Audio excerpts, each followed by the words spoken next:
Bismillahirrahmanirrahim. Assalamualaikum warahmatullahi wabarakatuh. Akan kita lanjutkan terkait politik Syiah. Saya mulai dengan sholawatan yang umum di kalangan kita, yang itu merupakan satu riwayat dari Imam Ja'far Shadiq. Allahumma sholli ala sayyidina Muhammad wa ashghilil zalimin bil zalimin. Allahumma sholli ala sayyidina Muhammad wa ashghilil zalimin bil zalimin wa akhrijna min bainihim salimin wa ala alihi wa sahbihi ajma'in. Allahumma salli ala sayyidina Muhammad wa ashghilil zalimin bil zalimin. Allahumma salli ala sayyidina Muhammad wa ashghilil zalimin bil zalimin wa akhrijna min bainihim salimin wa ala alihi wa sahbihi ajma'in. Jadi ketika kondisi Syiah pada waktu itu mendapat tekanan luar biasa dari Bani Umayyah, maka sebagian Ahlul Bait menyibukkan diri untuk beribadah dan menuntut ilmu. Di antaranya adalah para imam Ja'far Shadiq dan juga Imam Baqir. Sampai-sampai saking luar biasanya cercaan, hinaan, laknat dari Khalifah Bani Umayyah sampai muncul ini, Allahumma sholli ala sayyidina Muhammad wa ashghilil zalimin bil zalimin. Ya Allah, orang yang zalim itu sibukkanlah dengan orang lain yang menzalimi dia juga. Jadi biarlah orang Khawarij menyerang Bani Umayyah, biar Bani Umayyah sibuk dengan kalangan Khawarij, sibuk dengan pemberontakan Mawali. Mawali itu orang asing dan lain sebagainya. Wa akhrijna min bainihim salimin. Ya Allah, keluarkan kami dari pertentangan mereka itu, dari Bani Umayyah dengan kaum Khawarij dan lain sebagainya. Kita keluar dari mereka dengan kondisi selamat. Maka kemudian para Ahlul Bait berpencar ke berbagai penjuru, para habaib berpencar ke berbagai penjuru dunia Islam, sampai juga ke tanah air Indonesia. Kemudian pada masa Bani Abbas, kondisinya awal-awalnya cukup bagus, hubungan antara Bani Abbas dengan Syiah. Sampai di zaman Al-Ma'mun bahkan hendak mewariskan khilafah Abbasiyah kepada para imam Syiah, namun tidak disetujui oleh para pangeran atau keluarga istana, sehingga Imam Hadi kalau nggak salah yang rencana hendak dijadikan sebagai waliul ahdi, putra mahkota, ternyata diracun. Akhirnya silsilah Bani Umayyah atau khilafah Bani Abbas tetap kembali seperti semula. Kepada akhir Bani Abbas terjadi serangan besar dari Mongol. Ketika terjadi serangan besar dari Mongol, Abbasiyah pada waktu itu sudah tinggal nama, dalam artian kekuasaannya sudah tidak luas seperti dulu lagi. Khilafah Abbasiyah sudah lemah. Yang menjadi orang-orang kuat di pemerintahan Abbasiyah justru para militer dari Turki, sehingga khalifah itu berada di bayang-bayang para jenderal-jenderal dari Turki. Sementara itu di Mesir sendiri Syiah menguat, di Maroko Syiah menguat, Di Abbasiyah ada seorang intelektual yang menjadi kepercayaan Khalifah Abbasiyah pada waktu itu, namanya Ibn Al-Qami. Namun ternyata Ibn Al-Qami ini Syiah dan dia berkhianat, sehingga dia ini yang dianggap sebagai salah satu biang kerok kehancuran Khilafah Abbasiyah di Baghdad, karena dia termasuk penasihat Khalifah yang mengusulkan pengurangan militer di Baghdad karena kondisi ekonomi sedang carut marut, sehingga untuk melakukan efisiensi anggaran di antara yang dilakukan adalah dengan mengurangi jumlah militer. Padahal kondisi dunia pada waktu itu sudah tidak menentu, terutama Tatar sudah masuk dan sudah mendekati Baghdad. Dan Ibn Al-Qami ini juga yang melakukan nego kepada Tatar supaya kemudian terjadi penyerahan Baghdad tanpa perang, supaya tidak di bumi hanguskan Baghdad. Tetapi ternyata tidak seperti kesepakatan. Seluruh keluarga Khalifah Abbasiyah dibantai, sebagian bisa lari ke Mesir. Namun kemudian terjadi pembantaian luar biasa di Baghdad ketika Baghdad jatuh di tangan Tatar. Dan salah satu penyebabnya adalah salah seorang Syiah Ibn Al-Qami yang berkhianat. Di Mesir tahun 900 sekian atau sebelumnya di Maroko, dinasti munculnya namanya dinasti Fatimiyah. Dinasti Fatimiyah itu Syiah. Dia berusaha untuk melepaskan diri dari Khilafah Abbasiyah. Kemudian dari sana wilayahnya berkembang sampai ke timur, sampai ke Mesir, yang dipimpin oleh jenderalnya namanya Jauhar Asyikili. Kemudian sampai Mesir, bisa menguasai Mesir. Ibu kota Syiah Fatimiyah yang ada di Maroko dipindah ke Mesir. Kemudian mereka membangun universitas besar di Mesir, Universitas Syiah, yang tujuannya ingin menyebarkan paham Syiah ke seluruh dunia Islam. Universitas ini kemudian dibuka pada tahun 973, yaitu Universitas Al-Azhar Asy-Syarif. Ya, ini universitas. Jadi saya alumni Al-Azhar. Iya, dulunya Universitas Syiah itu. Iya. Tapi unik ketika Syiah Fatimiyah menguasai Mesir. Uniknya adalah bahwasanya di sana rakyat diberikan kebebasan di dalam berakidah maupun bermadhab. Pemerintahannya secara resmi Syiah Fatimiyah, tetapi rakyat bebas. Maka ketika Syiah Fatimiyah itu berkuasa di Mesir, rakyat tetap ahlu sunnah. Dan Syiah Fatimiyah mendirikan banyak sekolahan, mendirikan banyak universitas di Mesir selain Universitas Al-Azhar. Maka ilmu pengetahuan berkembang sangat pesat di Mesir pada waktu itu. Kemudian ketika muncul serangan dari tentara salib, ada seorang jenderal yang di Syam, aslinya dari Kurdi.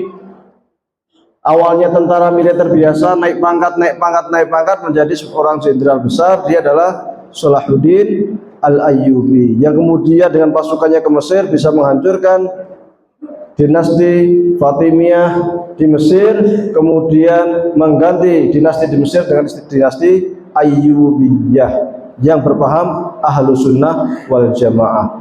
Salahuddin ini termasuk orang yang sangat berpegang teguh kepada paham ahlu sunnah dan tidak suka dengan Syiah. Maka satu hal yang dia lakukan adalah menutup Universitas Al-Azhar, diliburkan selama 100 tahun. Libur 100 tahun nih. Dipindah ngajinya, sekolahnya, kuliahnya dipindah ke Amr bin As. Mesir ibu kota Mesir lama, Amr bin As. Baru setelah 100 tahun Universitas Al-Azhar dibuka lagi dengan mengganti paham yang semulanya Syiah menjadi ahlu sunnah wal jamaah.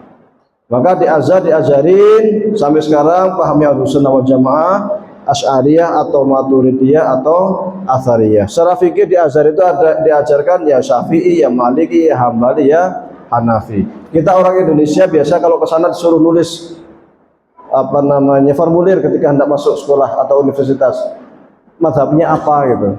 Orang Indonesia biasanya milihnya mazhab Syafi'i, karena nanti ketika materi fikih akan misah fikih langsung dari satu kelas itu mencar, yang Syafi'i ke sana, yang Hambali ke sana, yang Maliki ke sana, pindah-pindah sesuai madhabnya masing-masing. Setelah selesai materi fikih balik lagi satu kelas lagi.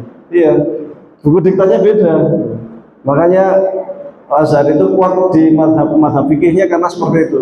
Selain juga diajarkan fikih perbandingan. Dan fikih perbandingan uniknya lagi di Al-Azhar juga diajari fikih perbandingan bukan hanya 4 madhab. Madhab Syiah pun juga diajarkan. Syiah, bukan hanya Syiah sebenarnya. Kalau saya di filsafat ya belajar Marxis, ya belajar pemikirannya Immanuel Kant, ya macam-macam. Jadi semua pemikiran yang ada di dunia yang muncul di Azhar itu diajarin semua, supaya kita nggak kaget. Makanya ketika Amin Abdullah menulis buku tentang hermeneutika, ya kalau kita yang dari Azhar bisa nganter, bisa nanggepin, karena kita pernah belajar terkait dengan filsafat hermeneutika di Al-Azhar. Diajarin semua, Marxis apa semua diajarkan, pragmatisme dan lain sebagainya. Nah itu sekarang sudah Ahlussunnah wal Jamaah. Nah, sejak Syiah Fatimiyah di Mesir runtuh, maka di Timur Tengah tidak ada lagi kerajaan Syiah. Baru muncul di Iran. Iran ini bukan masuk Timur Tengah, tapi sampingan sama Timur Tengah. Iran ini muncul kerajaan namanya dinasti Safawiyah tahun 1500 sekian sampai 1700 sekian. Dinasti Safawiyah. Nah, dia sangat gencar menyebarkan paham Syiah. Beda dengan dulu Fatimiyah di Mesir, itu bebas rakyatnya mau ikut Syiah, mau ikut Sunni bebas. Kalau Safawiyah agak kencang, makanya kemudian Iran itu mayoritasnya jadi Syiah. Padahal sebelumnya di Iran itu awalnya Hanafi yang kuat. Tapi kalau sekarang ya mayoritas Syiah Ja'fariyah. Nah, Sunni ada di Iran tapi nggak banyak. Pusat pesantrennya di Qum, termasuk Imam Khomeini itu ya produk Qum. Pesantrennya banyak di sana, pesantren Syiah. Orang Indonesia di sana juga banyak. Dulu ada PCIM Iran, tapi kemudian tidak beraktivitas sampai tahun 1700-an. Setelah itu tidak ada lagi negara Syiah. Baru muncul lagi ide-ide terkait pembaruan politik Syiah. Kalau politik Syiah sebelumnya itu bertumpu pada imamah atau imam atau silsilah atau wasiat, setelah dinasti Safawiyah ini tumbang, mereka berupaya untuk menghidupkan lagi politik Syiah, namun bingung imamnya siapa. Kalau mereka kan harusnya kan wasiat Ali, dari Ali ke Hasan, Hasan ke Husain, Husain ke Ali Zainal Abidin dan seterusnya, Imam Zaid dan sebagainya, sampai 12 kalau yang Syiah 12. Nah, nanti setelah ini terus bingung siapa ya kalau mau kita menghidupkan politik Syiah. Baru muncullah paham yang disebut dengan istilah wilayatul faqih. Ini saya bawa nih. Ini orang Syiah juga yang nulis. Judulnya Al-Mabani Al-Kalamiyah li Wilayatil Faqih. Terkait prinsip-prinsip politik Syiah, konsep wilayatul faqih. Apa itu wilayatul faqih?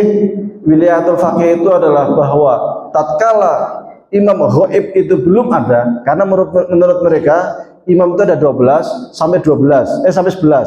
Tapi yang 12 ini hilang dan akan muncul nanti di akhir zaman. Nah, sebelum imam ghaib ini muncul, maka kita tetap wajib menerapkan hukum syariat. Pemerintah tetap harus ada, pemimpin tetap harus ada. Caranya gimana? Ada yang disebut dengan istilah naibul imam, wakil dari imam. Tapi wakil dari imam itu siapa?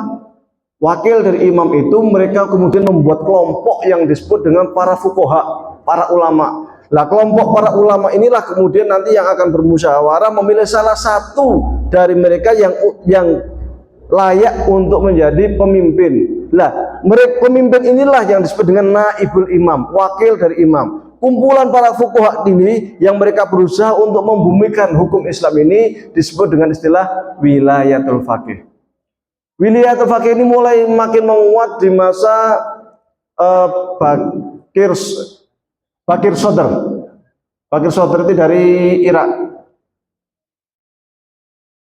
Beliau ini termasuk filosof yang sangat ternama, pemikirannya terkenal di mana-mana, termasuk di kalangan ahli sunnah.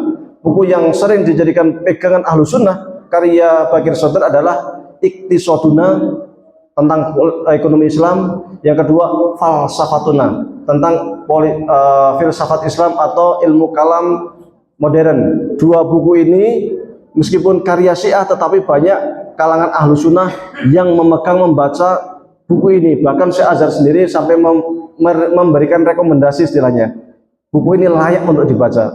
Syekh Ahmad Thayyib sampai mengatakan demikian karena memang sangat bagus. Buku falsafatunya ini mengkanter berbagai pemikiran filsafat barat modern dengan sangat apik, dan beliau Bakir Sodr ini memang sangat menguasai filsafat barat sehingga detail-detailnya filsafat barat bisa dikanter secara apik. Iktisodnya juga sama, mengkanter ekonomi kapitalis dengan sangat bagus dari sisi kajian filsafat. Nah ini Bakir Sodr, dia yang kemudian juga termasuk mewacanakan terkait dengan Wilayatul Faqih. Kemudian setelah Bakir Sodr muncullah Imam Khomeini. Imam Khomeini ini lahir tahun 1900-an, meninggal tahun 1989. Beliau termasuk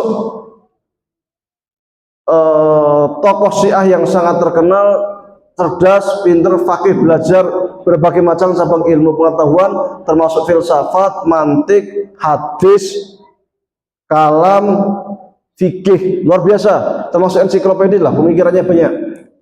Ada rekan daripada Imam Khomeini yang juga pemikirannya terkenal dan dia jadikan rujukan para ulama atau para intelektual Ahlussunnah adalah Ali Syariati. Kalau Imam Khomeini ini dia pemikirannya juga sering berseberangan dengan presiden Iran pada waktu itu, yaitu Reza Pahlavi. Reza Iran pada waktu itu tahun 1960-an, 70-an, 50-an ini sangat sekuler dan dia menjadi tangan kanan Amerika di Timur Tengah.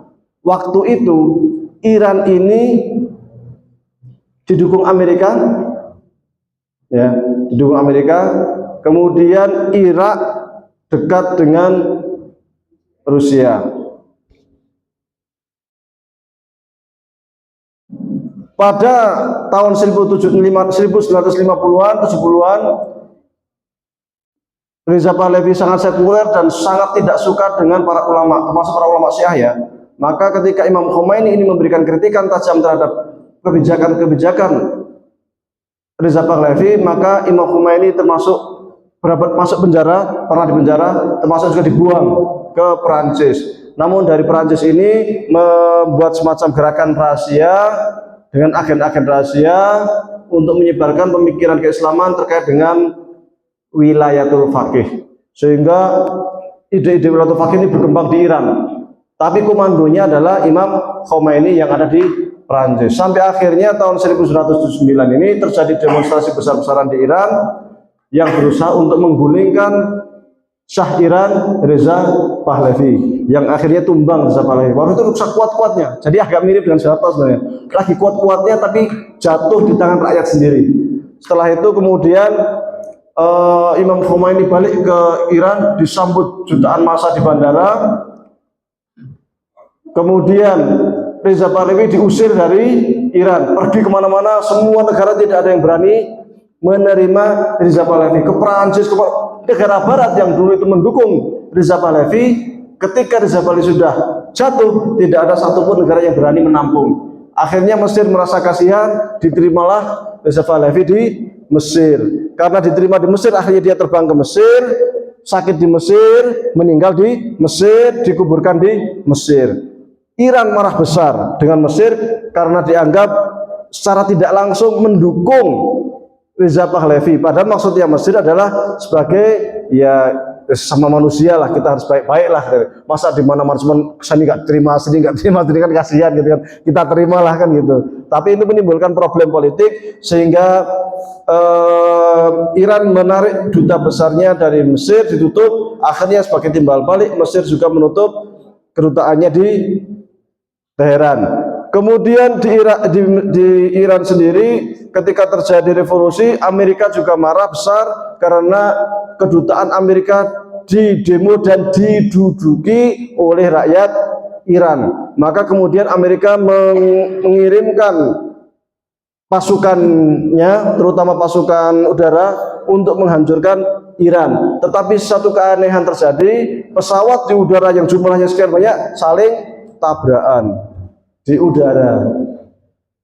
Jadi kalah dulu sebelum perang, karena pesawatnya nabrak dewi-dewi, mundur akhirnya mereka nggak jadi. Maka kemudian si Iran ini, karena Iran ini sangat tidak suka dengan sistemnya yang sebelumnya, Reza Pahlavi yang sangat sekuler dan didukung Amerika, dan Amerika juga tidak suka dengan Iran, maka Iran itu sering memberikan jargon kepada Amerika dengan julukan Syaitonul Akbar, setan yang maha besar. Setan sing gede gitu Amerika itu Syaitonul Akbar. Jadi kalau ada demo besar anti Amerika itu mesti ada poster gede banget, tulisannya Syaitonul Akbar Amerika. Nah, itu Iran. Kemudian ketika terjadi revolusi Iran tahun 1979, terjadi euforia politik di seluruh dunia Islam.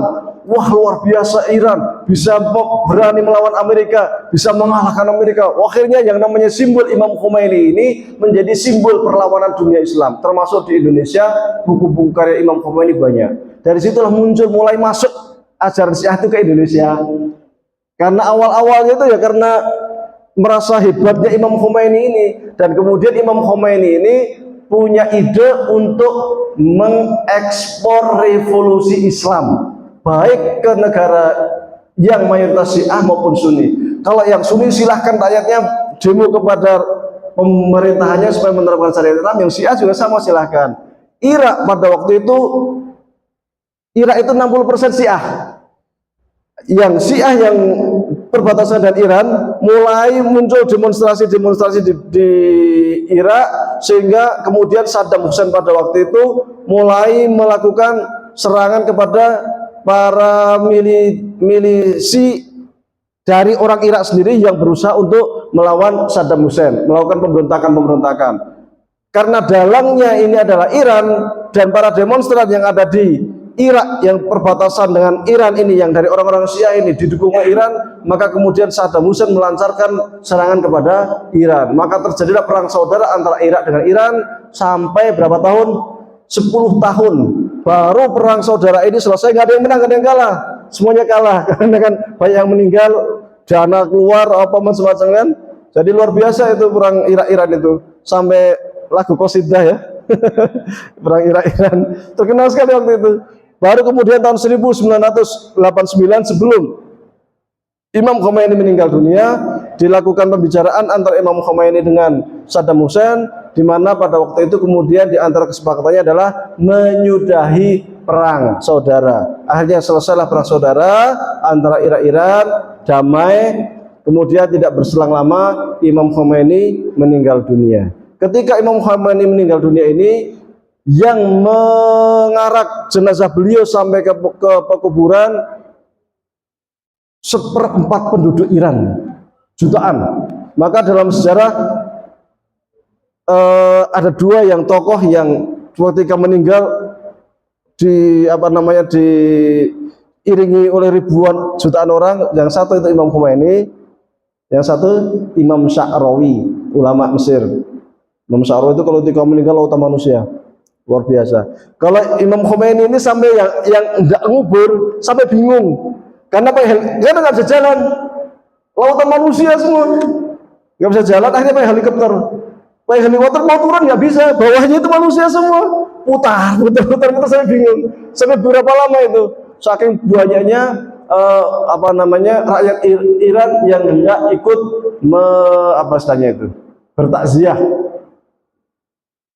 atau mengiringi jenazahnya Imam Khomeini. Imam Khomeini itu orangnya memang sangat sangat tawadhu, sangat merakyat. Dia itu sampai meninggal, padahal seorang presiden istilahnya ya, seorang presiden sampai meninggal rumahnya itu masih mewah. Kerjaannya itu kalau pagi habis sholat ini macam-macam nyisir jenggotnya, jenggotnya segini, dan sangat dicintai oleh rakyat. Beliau yang meletakkan sistem politik Iran modern itu ya beliau ini. Ketika menjadi presiden mulai menata bagaimana itu wilayah fakir. Jadi yang membumikan teori wilayatul faqih yang sebelumnya hanya di buku, menjadi sebuah teori yang aplikatif, yang bisa diterapkan dalam sebuah negara, ya Imam Khomeini ini. Kemudian perkembangan atau banyak negara-negara yang ingin mencoba untuk meniru, tapi belum bisa karena memang daerah-daerah yang Syiah kan Irak itu ya. Irak ini kalau bukan karena Saddam sudah Syiah. Karena 60% Syiah. Tahun 1990-an, 91 ya, perang Irak dengan mana? Kuwait itu. Itu untuk membebaskan Kuwait dibantu oleh Amerika, dibantu oleh negara-negara Teluk termasuk juga Saudi. Saya sudah prediksi waktu itu, ini kalau Saddam tumbang mesti Irak dikuasai Syiah. Kalau Irak dikuasai Syiah, mesti Timur Tengah kacau. Mesti itu, secara teori ya, benar. Akhirnya kan waktu itu kan Saddam kalah perang, Irak diembargo, cukup lama itu diembargo ekonomi, jutaan orang meninggal, terutama anak-anak sama ibu-ibu, karena memang di Irak itu tidak seperti di Indonesia. Indonesia itu apapun ada, kita nanam padi keluar, nanam buah keluar, nanam mangga, apa aja ada. Tongkat dilempar jadi tanaman, ya kan? Kolam susu. Indonesia itu saking makmurnya, andai kata di embargo kita insya Allah masih bisa hidup. Nah di sana, di Irak itu padang pasir. Kalau tidak boleh ekonomi barang-barang dari luar masuk, nah terus mana mereka itu mengandalkan dari luar. Kalau barang-barang dari luar nggak bisa masuk ke dalam, ya mereka kelaparan. Akhirnya terjadi kelaparan luar biasa di Irak. Maka benar kata hadis Nabi, di antara ciri-ciri hari kiamat itu adalah bahwa daerah Syam itu termasuk Suriah, Lebanon, Irak lah, itu akan banyak yang mati kelaparan karena diembargo oleh bangsa Rom. Ternyata bangsa Rom itu adalah Eropa dan Amerika yang mengembargo Irak dan juga Suriah. Banyak sekali yang mati kelaparan pada waktu itu. Akhirnya kemudian terjadi peristiwa 11 September. Kemudian Amerika mulai menyerang Irak lagi. Kemudian Saddam ditangkap. Dan kemudian setelah Saddam ditangkap, Saddam dihukum gantung pada kapan Saddam dihukum gantung? Pada tanggal 10 Dzulhijjah. Jadi kata mereka itu, umat Islam mengorbankan kambing, kita korbankan Saddam Hussein. Itu penghinaan luar biasa pada umat Islam itu. Tapi umat Islam nggak bisa apa-apa. Setelah itu dilakukan pemilihan umum, benar, Syiah menang. Sampai sekarang Irak itu Syiah. Saddam itu meskipun diktator kayak apa, itu dia bisa eksis karena Sunni, dan Sunni nggak mau melepaskan Saddam karena mereka juga nyadar kalau Saddam dilepas, Syiah mesti menguasai Irak itu. Dan benar menguasai Irak. Ketika Irak itu dikuasai Syiah, apa yang terjadi? Gelombang kebangkitan Syiah muncul di Timur Tengah. Karena di Timur Tengah, di Teluk itu banyak Syiah. Di Bahrain itu juga Syiahnya juga di atas 50%. Di Qatar juga banyak Syiah. Di Yaman itu ada Syiah Houthi, ada Syiah 12, ada Syiah Zaidi. Banyak sekali di Yaman itu. Di Saudi bagian timur itu Syiah. Di Suriah itu banyak Syiah. Muncul kebangkitan Syiah ingin seperti Irak. Akhirnya terjadilah perang saudara di Yaman, di Saudi Timur, di Suriah. Ya, perang saudara ini diantara yang berperan siapa? Ya Saudi, yang ikut membantu menjatuhkan Saddam Hussein. Ya mereka-mereka yang turut menjatuhkan Saddam Hussein ini punya peran sebenarnya, punya dosa terjadinya perselisihan perang saudara antara Sunni Syiah di Irak, di Timur Tengah, termasuk yang di Lebanon, termasuk yang di Suriah, di Yaman. Yaman ini banyak korbannya. Syiah Houthi itu berusaha untuk menyerang Saudi, rudalnya udah berkali-kali masuk ke Saudi. Saudi juga yang di sebelah timur, pemberontak Syiah Timur itu dulu nggak ada di Saudi Timur, tadi pemberontakan Syiah itu akhirnya muncul kan. Ini jadi konflik luar biasa di Timur Tengah. Ini diantara ya tangan-tangan Amerika, ya tangan-tangan orang-orang Sunni sendiri juga gitu. Maka konflik yang terjadi di Timur Tengah saat ini ya banyak faktor lah, faktornya itu sangat banyak. Cuman diantara faktornya adalah kesalahan para pemerintah Sunni di Timur Tengah yang membantu Amerika menurunkan Saddam Hussein. Setelah turun Saddam Hussein, kacau kabeh Timur Tengah. Makanya Saddam Hussein bilang begini sebelum digantung. Apa kata Saddam? Saya sekarang akan mati digantung di tangan Amerika. Saya terhormat mati dari musuh saya sendiri. Tapi kalian wahai pemimpin Arab, kalian akan mati di tangan rakyat kalian. Ini kata Saddam ini sebelum mati, ini sebelum digantung. Ada benarnya juga. Siapa yang membunuh Muammar Gaddafi? Rakyatnya sendiri.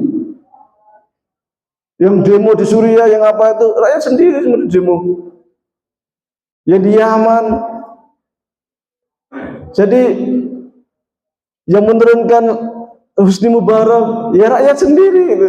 Makanya waktu itu Saddam dengan bedanya, saya sekarang akan mati di tangan musuh. Terhormat saya, tapi kalian wahai pemimpin Arab akan mati di tangan rakyat kalian.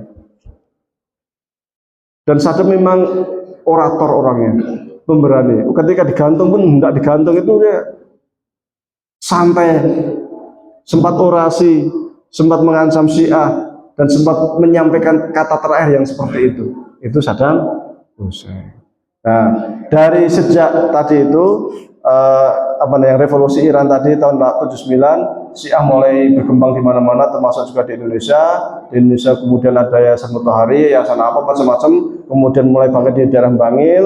Dari Bangil ada juga yang di daerah Madura dan banyak lagi. Sekarang banyak Syiah di Indonesia. Bahkan di Wonosobo juga ada Syiah. Nah, mudah-mudahan jangan rame lah masuk ke sini. Ada juga, jangan khawatir juga saya. Iya. Jangan sampai ada Syiah, jangan sampai ada LDI. Ada banyak lah. Banyak. Ya, seperti itu ya. Kurang lebih maaf barangkali ketika ada pertanyaan terkait Syiah. Wah, jam 8. Gimana nih? Kita tutup terkait Syiah untuk kemudian kita buka pertanyaan di pertemuan mendatang insyaallah. Kemudian pertemuan mendatang kita akan coba untuk melihat perkembangan politik Ahlussunnah wal Jamaah, atau kita singgung dulu Mu'tazilah dulu.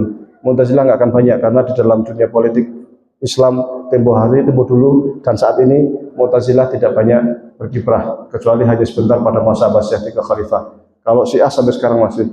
Jadi perebutan kekuasaan di Arab saat ini itu perebutan antara Sunni, Syiah, Khawarij. 3 ini, Sunni, Syiah, Khawarij. Kemarin sudah saya sampaikan, ISIS, Sabah Islamiyah, Ansar Butafaktis itu merupakan kelompok-kelompok Khawarij. Kelompok Syiah yang ini.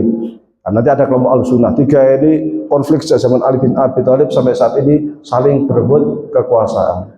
Baik, kurang lebihnya mohon maaf, dan semestinya tadi saya diminta oleh panitia untuk menyampaikan terkait penggunaan hukum menggunakan ilmu hisab atau ru'yah untuk menentukan bulan Ramadan, apakah kita ikut pemerintah atau tidak, tapi ternyata udah jam 8. Jadi mudah-mudahan di waktu yang lain. Kurang lebih mohon maaf. Wabillahi taufiq. Assalamualaikum warahmatullahi wabarakatuh.